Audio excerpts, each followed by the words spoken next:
پھر کوئی بات کرے گا اور یہ قرآن میں آیا جی گدھے پہ کتابیں لاد دو تو کوئی وہ پڑھ تو صحیح گدھے، تیرے بارے میں لکھا ہوا ہے جی۔ سورہ الجمعہ میں اللہ نے یہود کی مثال دی ہے کہ ان کی مثال ان گدھوں کی مانند ہے کہ جس گدھے پر کتابیں لاد دی جائیں تو جس طرح گدھا کتاب کو اپنی پیٹھ سے اتار کر پڑھ کر اس پر عمل نہیں کر سکتا، یعنی علماء یہود کہ ان کی کتابوں میں لکھا ہوا تھا کہ پیغمبر آخر الزمان صلی اللہ علیہ وآلہ وسلم نے آنا ہے، اس کے باوجود انہوں نے اپنی اس کتاب سے استفادہ کر کے اس پیغمبر کو نہیں مانا، لہٰذا یہ ان گدھوں کی مانند ہیں۔ جس طرح گدھے کے اوپر کتاب لاد دینا تو اس سے فائدہ نہیں لے سکتا، تو سر یہ تو مولویوں کے بارے میں ہے، یہ ان گدھوں کی مانند ہیں، یہ ان کے شوکیسوں میں کتابیں پڑھی ہوئی ہیں، جو کتاب پڑھتا ہے اسے کہتے ہیں کتاب تو پڑھنی نہیں ہے۔ تو یہ کس کی مثال ہے؟ ان کی ہے۔ ہم تو کہہ رہے ہیں بار بار کہ نہ میں وابی نہ میں بابی، میں ہوں مسلم علمی کتابی۔ مرنے سے پہلے اے مسلمان کر لے اس پہ غور، کتابوں کا خدا اور ہے، بابوں کا خدا اور۔ تو یہ کتابیں میں نے تو نہیں لکھی ہے، یہ بخاری میں نے لکھی ہے، مسلم میں نے لکھی ہے، قرآن کو آپ نہیں مانتے کیا؟ وہ جی قرآن میں لکھا ہوا ہے کہ قرآن پڑھ کے لوگ گمراہ ہو جائیں گے۔ استغفر اللہ۔ جس کا یہ عقیدہ ہے نا کہ قرآن کتاب گمراہی ہے وہ پکا کافر ہے۔ یعنی آپ ایک کافر کو کہیں گے یہ وہ کتاب ہے جس کو پڑھ کے 50-50 چانس ہے، یا تو گمراہ ہو جائے گا یا ہدایت پہ آ جائے گا، وہ کہے گا بھائی سائڈ تے رکھ، قرآن تو نہیں کہہ رہا، قرآن کہہ رہا ہے ھدی للناس وبینات من الھدی والفرقان۔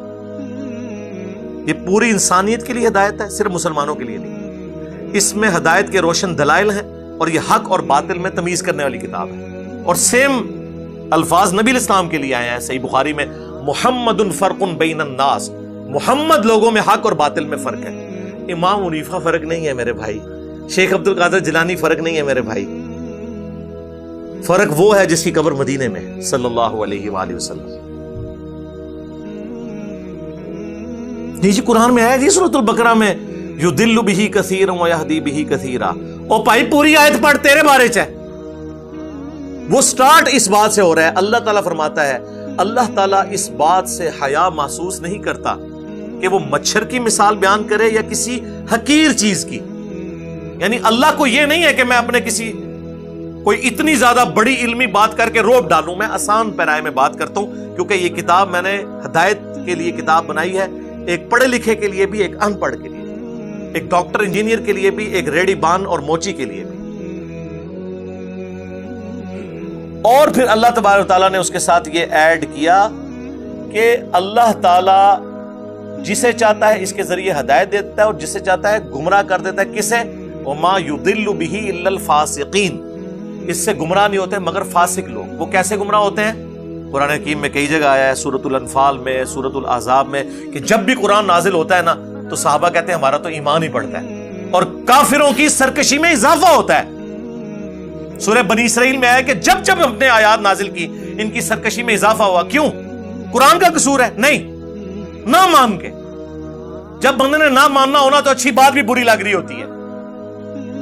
آپ کا پولیٹیکل لیڈر مخالف پارٹی کا ہونا، اس کی اچھی بات بھی آپ کو بری لگے گی، دل مان رہا ہوگا کہ اچھی ہے، لیکن آپ کہیں گے نہیں میں نے نہیں ماننی۔ دنیا میں کہا جاتا ہے نا مثال کے طور پر کہ بارش اگر اچھے جگہ پر پڑے تو وہاں سے پھول اور سبزہ اگتا ہے، اور اگر گندگی کے ڈھیر پہ پڑے تو مزید گندگی پھیلتی ہے۔ بارش کا قصور نہیں، اس گندگی کا قصور ہوتا ہے۔ سمجھ آئی؟ وما یضل بہ الا الفاسقین۔ تو یہ آندہ کوئی بات کرے، یقین کریں اگر ہم حکومت میں ہوں نا تو ہم قاضی کو بٹھا کے ایسے لوگوں کی زبانیں کھچوا دیں جو یہ کہیں کہ قرآن گمراہ کرنے والی کتاب ہے۔ نعوذ باللہ۔ شرم کریں، کتنا بڑا کفر بک رہے ہیں آپ، ہدایت کی کتاب کے بارے میں یہ کہہ رہے ہیں اور اس بات کو آؤٹ آف کانٹیکسٹ پیش کر رہے ہیں۔ اللہ نے کہا جو کتاب کو نہیں مانتا نا اس کی گمراہی میں اضافہ ہوتا ہے، اور جو مان لیتا ہے اس کے ایمان میں اضافہ ہوتا ہے۔ تو جن کی گمراہی میں اضافہ ہونا ہے وہ پھر کیا اعتراض کرتا ہے کہ قرآن میں مکھی کی مثال کیوں آئی؟ تو جو مان رہا ہوتا ہے وہ یہ ٹانٹ کرتا ہے اللہ کو۔ تو اللہ فرماتا ہے یہ جو میں مکھی اور مچھر کی مثالیں آئی ہیں نا یہ اسی لیے ہیں کہ چونکہ تم نے ماننا نہیں ہے، نہ مانو، گمراہ ہو، کفر کی موت مر جاؤ۔ یہ الزامی جواب کہتا ہوں۔